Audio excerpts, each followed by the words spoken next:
Assalamualaikum warahmatullahi wabarakatuh. Kami di kelompok 3 Ekonomi Mikro kelas 4 izin memaparkan materi terkait struktur pasar persaingan monopolistik. Sebelumnya, perkenalkan saya Siti Laila Tulusna sebagai moderator pada penyampaian materi pada siang hari ini. Pada kesempatan kali ini, saya bersama dengan teman-teman saya, yaitu yang pertama ada Ahmad Nugroho Santoso, Muhammad Firdaus, Nur Afifah Hindriani, dan Yoga Esa Maulana. Baik, memasuki pemaparan materi yang pertama, yaitu terkait pengertian pasar monopolistik. Kepada rekan saya persilakan. Baik, yang pertama, pengertian pasar monopolistik. Pasar persaingan monopolistik merupakan suatu pasar yang di mana terdapat banyak produsen yang menghasilkan barang yang berbeda corak atau different product. Kemudian pasar dengan banyaknya para konsumen yang menghasilkan suatu komoditas yang berbeda-beda dan bisa disebut juga sebagai pasar yang adanya banyak penjual yang menawarkan satu jenis barang dengan banyak produk yang berbeda-beda dalam hal kualitas, bentuk, dan juga ukuran produk tersebut. Selanjutnya, ciri-ciri pasar monopolistik.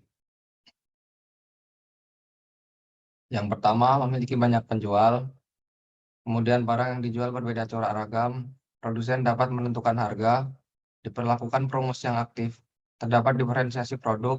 Kemasukan dalam industri yang relatif mudah. Keberadaan produsen yang dapat mempengaruhi harga pasar.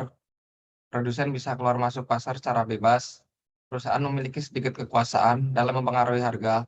Dan terdapat persaingan ketat antara produsen dan penjual. Yang ketiga yaitu kurva keseimbangan pasar monopolistik. Dalam pasar monopolistik, kurva keseimbangan dibagi menjadi dua, yaitu dalam jangka pendek dan jangka panjang. Kurva keseimbangan dalam jangka pendek sebagai berikut. Perusahaan mencapai keseimbangan dalam jangka pendek dan mengalami laba supernormal. Keseimbangan dalam jangka pendek tercapai apabila MC sama dengan MR. Karena mempunyai daya monopoli meskipun terbatas, maka keuntungan maksimum tercapai apabila jumlah produksi adalah Q-star dan pada tingkat produksi ini tingkat harganya adalah P-star, berada di garis demand. Keuntungan maksimum juga diperoleh dari harga penjualan yang lebih besar dari biaya rata-rata, atau disebut dengan P lebih dari AC, sesuai dengan gambar tersebut. Dalam jangka pendek juga mengalami kerugian. Hal ini disebabkan karena semakin untung perusahaan, maka akan menarik perusahaan baru di pasar tersebut untuk menjual barang yang sama, sehingga permintaan yang diterima akan semakin menurun pada berbagai tingkat harga. Hal ini menjadi penyebab pergeseran kurva oleh masuknya perusahaan baru tersebut, di mana akan menggeser kurva permintaan demand dan tentunya juga berpengaruh terhadap hasil penjualan marginal atau MR ke arah kiri. Dapat dilihat dari kurva tersebut bahwa kerugian dapat diminimumkan apabila keadaan MC sama dengan MR tercapai. Ini membuktikan bahwa perusahaan harus mencapai tingkat produksi sebanyak Q dan tingkat hasil penjualannya yaitu sebanyak P. Kerugian perusahaan juga dapat dilihat dari kurva tersebut yaitu P kurang dari AC atau hasil penjualan kurang dari biaya rata-rata. Dalam kurva keseimbangan jangka panjang,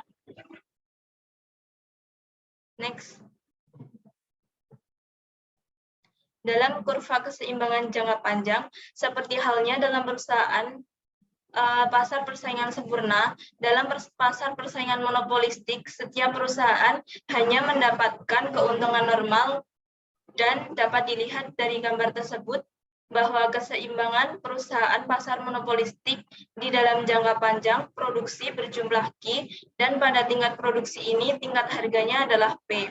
Keuntungan normal pada perusahaan monopolistik juga dapat dilihat bahwa P sama dengan AC atau hasil penjualan sama dengan biaya rata-rata.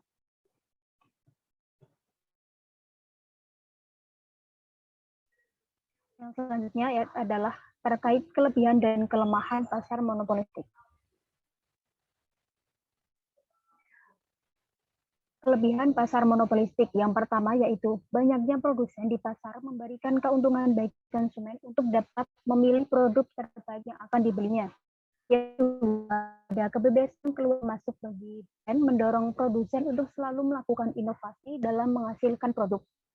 Yang ketiga, ada diferensiasi produk yang mendorong konsumen untuk selektif dalam menentukan produk yang akan dibelinya dan dapat membuat konsumen loyal terhadap produk yang dipilihnya. Dan yang terakhir, pasar ini relatif mudah dijumpai oleh konsumen karena sebagian besar kebutuhan sehari-hari tersedia dalam pasar monopolistik.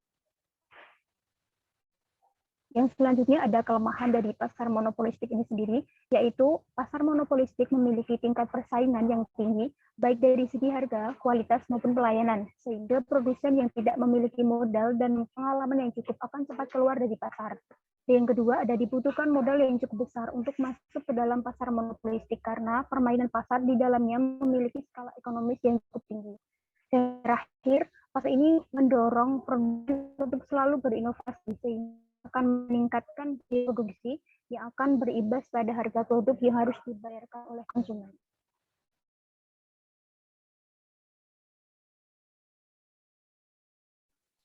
Baik, yang selanjutnya mengenai contoh pasar monopolistik.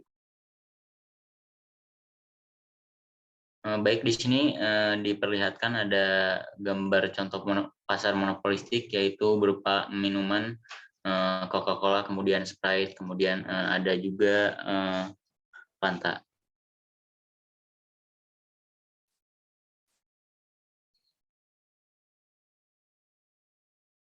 Baik, pada pasar monopolistik terdapat suatu diferensi produk. Hal ini dapat memberikan kebebasan kepada konsumen dalam mencari produk yang akan dibeli. Pada umumnya, konsumen tidak mudah berpindah pada produk lain, walaupun banyak sekali produk baru yang telah tersedia. Pasar monopolistik banyak kita temui pada kehidupan sehari-hari seperti sampo, sabun, TV, sepatu, air mineral, dan lain-lain.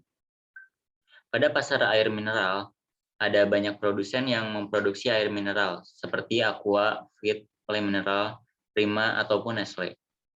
Masing-masing produsen memiliki ciri khas tersendiri seperti kemasan, kualitas, ataupun ukuran yang membedakan produknya dengan produk saingannya. Contoh lain untuk sepatu olahraga seperti Reebok, Adidas, Fila, dan Nike sama-sama memproduksi sepatu olahraga, namun masing-masing merek memiliki desain serta keunikan serta keunggulan yang berbeda-beda. Konsumen pada akhirnya akan memilih produk sesuai dengan preferensinya tersendiri.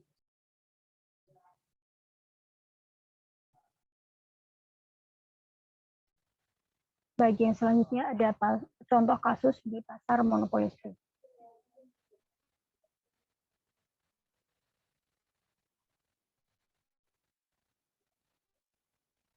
Salah satu contoh kasus yang terjadi di pasar monopolistik adalah perusahaan Nokia, perusahaan asal Finlandia yang sempat menjadi perusahaan telekomunikasi terbesar di dunia. Nama smartphone yang tidak asing lagi di telinga manusia, di mana perusahaan Nokia merupakan salah satu perusahaan yang berada di pasar persaingan monopolistik. Nokia yang pada awalnya merupakan perusahaan smartphone yang terbesar mengalami kebangkrutan karena munculnya persaingan pada sektor industri teknologi informasi oleh beberapa produsen seperti Micromax, Nexian, iMobile, Android, dan yang lainnya.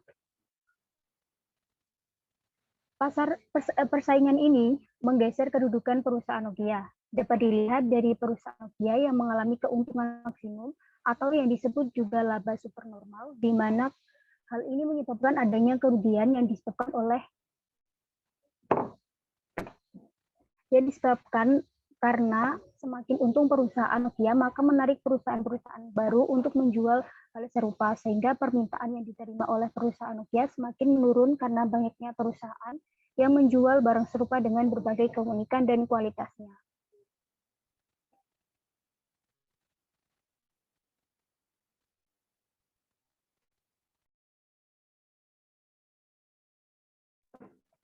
Baik, sekian pemaparan yang dapat kami sampaikan. Sebelum kami tutup, ada kesimpulan yang dapat saya tarik dari pemaparan tadi, yaitu pasar monopolistik merupakan pasar di mana terdapat banyak produsen dan terdapat diferensiasi produk. Bagi produsen yang ingin memasuki pasar ini harus mempunyai modal yang cukup besar dan pengalaman yang cukup pula. salah satu dari produk monopolistik adalah sabun, sampo, dan barang lainnya di kehidupan sehari-hari. Mungkin itu yang dapat kami sampaikan, kurang lebihnya mohon maaf. Wassalamualaikum warahmatullahi wabarakatuh.